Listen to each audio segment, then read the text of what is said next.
মাননীয় সরকারের প্রতি অনুরোধ থাকবে, মাননীয় মন্ত্রীগণ যদি কারো সাথে বসেন উলামা মাশায়েখ নিয়ে, আপনি এক ঘরানার নিয়ে বসে গেলেন, আপনি কিন্তু এক ঘরানার মন্ত্রী নন। আপনি 2-4 জন আলেমকে নিয়ে বসে গেলেন, ডিসরিগার্ডিং, ইগনোরিং, আন্ডারএস্টিমেটিং মেইনস্ট্রিম উলামা মাশায়েখ। How dare! You are not the minister on behalf of the certain group.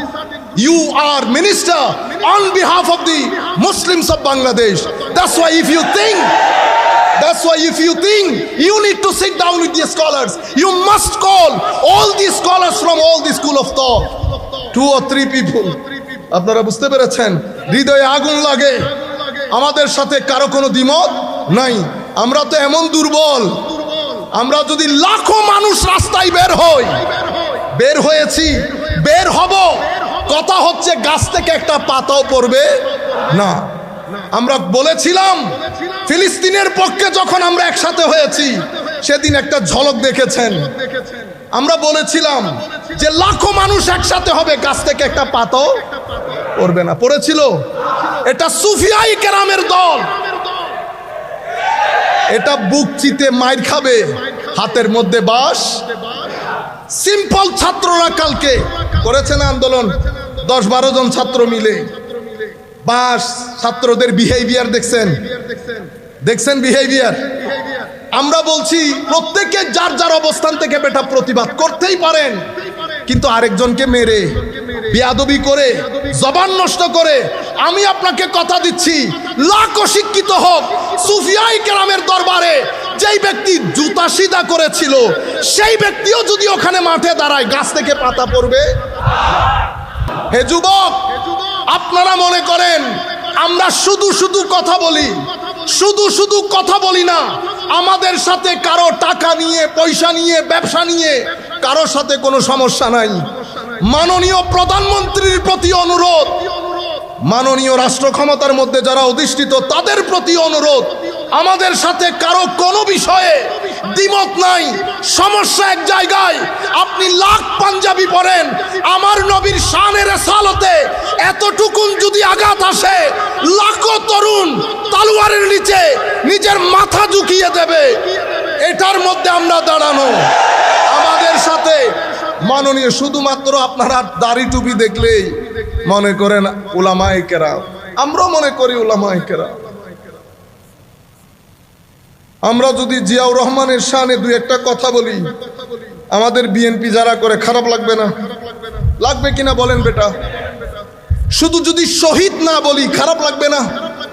না লাগলে তো বিএনপিও না। আপনি যদি না লাগে তো বিএনপিও না। বিএনপিকেও ভূতে ধরেছে 50-60%। আপনারা নতুন লম্বা দাড়ি রেখেছেন, দিন ধর্ম শিখতেছেন। আইডেন্টিটি পরিষ্কার করেন, আপনি কে? আপনার বাপ দাদারা দিন ধর্ম পালন করেন নাই, ওনারা বুঝেন নাই কোনটা সত্য কোনটা মিথ্যা। আপনি গত 200 বছরের ইতিহাস পড়েন, বাংলার জমিনে কালমা পড়া কে শিখিয়েছে? ঢাকার বুকে কালমা কে শিখিয়েছে? চট্টগ্রামের বুকে কালিমা কে শিখিয়েছে? সিলেটকে কালমা কে শিখিয়েছে? 150-200 বছরে যাদের অক্লান্ত পরিশ্রমে, যারা হারামের ঘুমকে হারাম করে, মা বাবা ভাই বন্ধু ছেড়ে, কেউ ইয়েমেন থেকে, কেউ সিরিয়া থেকে, কেউ আফগানিস্তান থেকে আপনার ভূখণ্ডে এসে পাহাড়ে পর্বতে অবস্থান করে আপনাকে দিন শিখিয়েছে। এখন আমার মিটা ভাই আমাদেরকে শিখান, এটা বেদাত।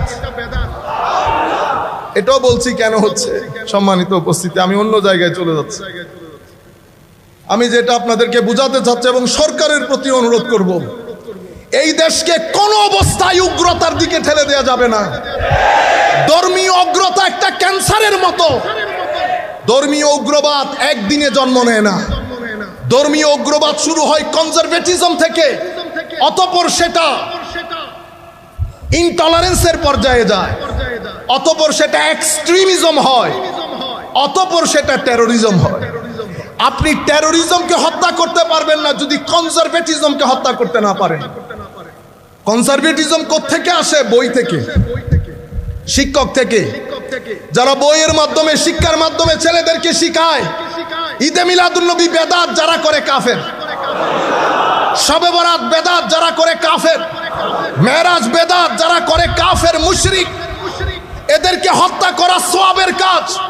যেই ব্যক্তি ফারুকী সাহেবের সিনার উপর উঠে তলোয়ার চালিয়েছে সেই কিন্তু জিহাদ মনে করে করেছে। আজকে ফারুকী সাহেবের উপর উঠেছে, কালকে আরেকজনের উপর উঠবে। সুতরাং আইডেন্টিটি পরিষ্কার হয়ে যাক। আমাদের সাথে কারো কোনো ধরনের কোনো জায়গায় দ্বিমত নাই। আমরা শুধু এই রাষ্ট্রকে টলারেন্ট একটা রাষ্ট্র হিসেবে দেখতে চাই। এখানে এক রাষ্ট্রে সব মানুষ বসবাস করবে। সম্মানিত উপস্থিতি, সেই কারণে